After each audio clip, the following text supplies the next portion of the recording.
Hello friends. तो BEd की exam आ चुका है और एक इम्पॉर्टेंट क्वेश्चन की हम बात करेंगे। ये पेपर असेसमेंट फॉर लर्निंग का जो पेपर है उसके लिए है। तो यहाँ पर आपको क्वेश्चन ये आ सकता है कि what do you mean by the terms test, measurement, assessment, evaluation. ठीक है, तो मैंने ये तीनों जो टर्म है इसका यहाँ पर तो मिल जाएगी आपको, और टेस्ट का यहाँ पर मैंने अभी नहीं दिया है, बाद में उसके लिए एक स्पेशल वीडियो में बना के दूंगा। ठीक है, तो अभी इसके डिस्कस करते हैं इसका मीनिंग क्या है, और सबसे बड़ी जो इंपॉर्टेंट चीज़ है वो है क्या डिफरेंस है। ठीक है, जो कि इंटरनेट में बहुत ही कम मटेरियल आपको मिलेगा। तो ध्यान से देखिएगा वीडियो, ठीक है, और नोट भी करेगा साथ के साथ। तो चलिए स्टार्ट करते हैं मीनिंग से। तो असेसमेंट का मतलब क्या होती है देख लीजिए। असेसमेंट ये है असेसमेंट। तो असेसमेंट क्या है? Process of describing, collecting, recording, scoring and interpreting information about what the students know, can do and able to use as a result of learning. I know कि आप बच्चे नहीं हो, तो मैं एक एक टर्म को एक्सप्लेन नहीं कर रहा हूँ, आपको टाइम वेस्ट में नहीं करना चाहता हूँ।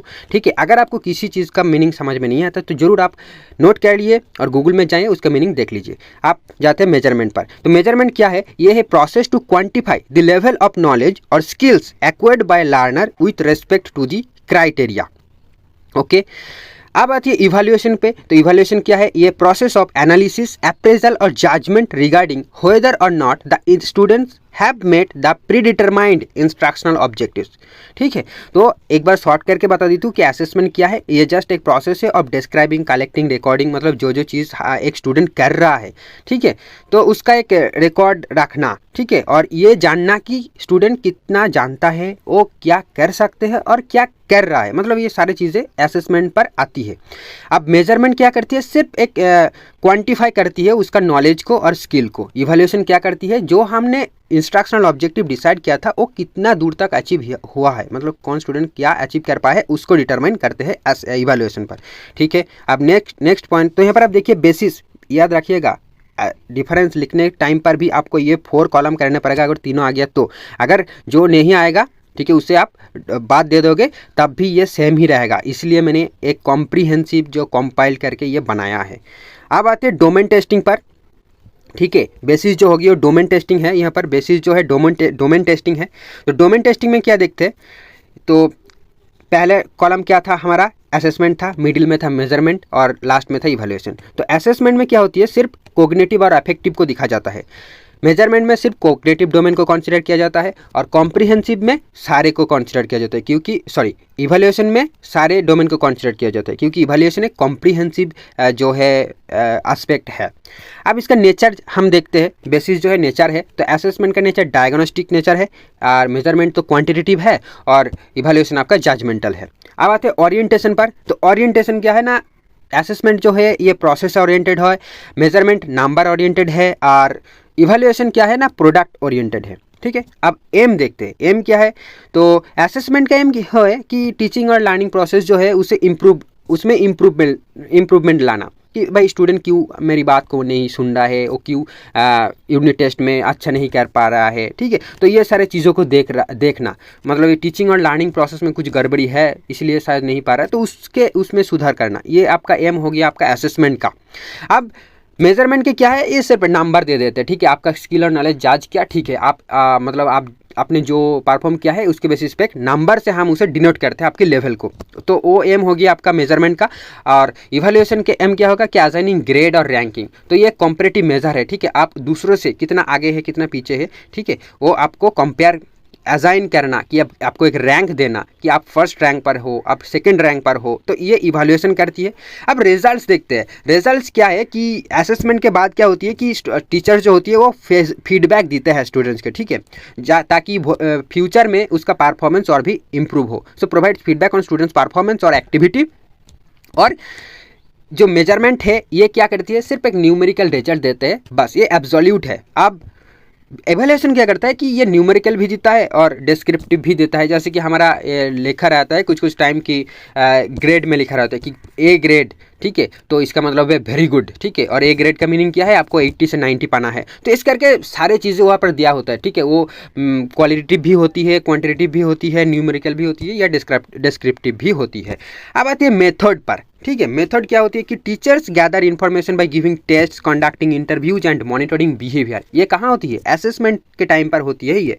ठीक है, अब मेजरमेंट क्या कि some standard measurements are there like raw scores, percentile ranks and standard scores. तो हम जो यूजीसी नेट में आएंगे, जो हम मतलब मेजरमेंट जो नंबर हमको मिलेंगे, ठीक है, मिलेंगे, उससे हम क्या करेंगे, परसेंटाइल में कन्वर्ट करके उसका एक रैंक बना दिया जाएगा, ठीक है। तो ये जो स्टैंडर्डाइज टेस्ट होती है, तो यूजीसी नेट एक स्टैंडर्डाइज टेस्ट हो गया, मतलब आपको इतना काट ऑफ जाना है तो आपको जीआरएफ मिल जाएगा, इतना काट ऑफ जाना है तो आपको यूजीसी मतलब नेट क्वालिफाइड आप कर लोगे। तो ये जो स्टैंडर्डाइज टेस्ट होती है, ये सारे की सारे आपके मेजरमेंट के जो मतलब मेजरमेंट की मेथड है या मेजरमेंट है आपका, ठीक है। और इवैल्यूएशन क्या है, इवैल्यूएशन सब्जेक्टिव है, इवैल्यूएशन आपका सब्जेक्टिव है, पर्सनल है, इंटरप्रिटेटिव है एंड फिलोसॉफिकल है। मतलब आपको देखकर मेरे को कैसा लग रहा है, ठीक है, आप एक प्रोजेक्ट बनाया है, उसे देखकर मेरे को अच्छा लग सकता है, लेकिन किसी और दूसरे टीचर को जो होती है उसे बुरा लग सकता है। तो पर्सनैलिटी टेस्ट यूपीएससी में जो होती है वो डेफिनेटली एक इवैल्यूएटिव मेजर है, ठीक है। तो एक इवैल्यूएशन है, ऐसे करके रेटिंग स्केल जो होती है कि आपको मैं 1 to 5 स्केल से आपको मैं पाँच ही दे दिया, ठीक है, 5 ही दे दिया, रेट कर दिया, 4 रेट कर दिया। तो ये जो सारे रेटिंग स्केल होती है, पर्सनैलिटी टेस्ट भी कुछ तरीके का आपका जो होती है, ये मतलब ऐसे करके टीचर्स इवैल्यूएट करते हैं, ठीक है। तो ये इवैल्यूएशन होगी आपका। और एक हम लिख सकते हैं कि मेजरमेंट जो है ये 1 टाइम प्रोसेस है, क्योंकि ऑकेशनली होती है, ठीक है, ऑकेशनल होती है। असेसमेंट जो होती है ये भी वो असेसमेंट मतलब कंटिन्यूअस है, ठीक है, लगभग आप बोल सकते हो। और इवैल्यूएशन तो कंटिन्यूस है। तो ये सारे हम मेजरमेंट और इवैल्यूएशन मेजरमेंट एंड इवैल्यूएशन के जब डिफरेंसेस पढ़ेंगे तब और भी बहुत सारे पॉइंट यहाँ पर ऐड कर सकते हैं, लेकिन असेसमेंट में हम ज़्यादा पॉइंट यहाँ पर मेरे को तो नहीं मिला, तो इसलिए इतना ही रखा, ठीक है। तो मैं मेजरमेंट और इवैल्यूएशन इन दोनों के बीच क्या डिफरेंस है उसके लिए और एक टेबल बनाऊंगा और आपके साथ शेयर करूंगा। तो आई होप आपको ये तीनों चीज़ समझ में आई होगी। और अगर आपको इन तीन ये टेबल आप प्रिपेयर करके जाते हो, ठीक है, आपको कोई भी दो मतलब बोले कि असेसमेंट या इवैल्यूएशन या मेजरमेंट या इवैल्यूएशन या असेसमेंट या मेजरमेंट, मतलब ये 3 क्वेश्चन आपके बांध सकते हैं। तो आई होप अगर एग्जाम में आया है तो ये तीनों क्वेश्चन के जो भी आया होगा आप अटेम्प्ट कर सकते हो, अगर इस टेबल को आप प्रिपेयर करके जाओ तो। और उसके साथ मैंने पहले ये भी डिस्कस कर दिया था कि भाई मीनिंग क्या है, ठीक है। तो इसका मीनिंग भी आपको पूछा जाएगा कि टेस्ट, मेजरमेंट, असेसमेंट, इवैल्यूएशन, इसका मीनिंग बता दो, ठीक है। तो ये एग्जैक्टली सीक्वेंस वाइज होती है, टेस्ट होती है पहले, देन मेजरमेंट होती है, देन असेसमेंट होती है, देन इवैल्यूएशन होती है। तो ये जो डेफिनेशन है ये आपको याद रखनी है। तो तीनों डेफिनेशन यहीं पर आपको मिल गया है। और टेस्ट का डेफिनेशन अगर बोले तो मैं आपको थोड़ा सा बता देती हूँ कि टेस्ट की डेफिनेशन है वो मैं आपको बता देती हूँ। तो टेस्ट क्या है, test is a tool or method used to determine students' ability to complete certain task or demonstrate mastery of a skill or knowledge of content। तो ये आप नोट कर ले सकते हो, ठीक है। और एक बार बता देती हूँ मैं, टेस्ट इज ए टूल और method use to determine the students ability to complete certain task और demonstrate mastery of a skill और नॉलेज ऑफ द कंटेंट। तो इतना ही है, ठीक है। आई होप आपको समझ में आया होगा। जरूर वीडियो को लाइक कीजिए, चैनल को सब्सक्राइब कीजिए। Thank you.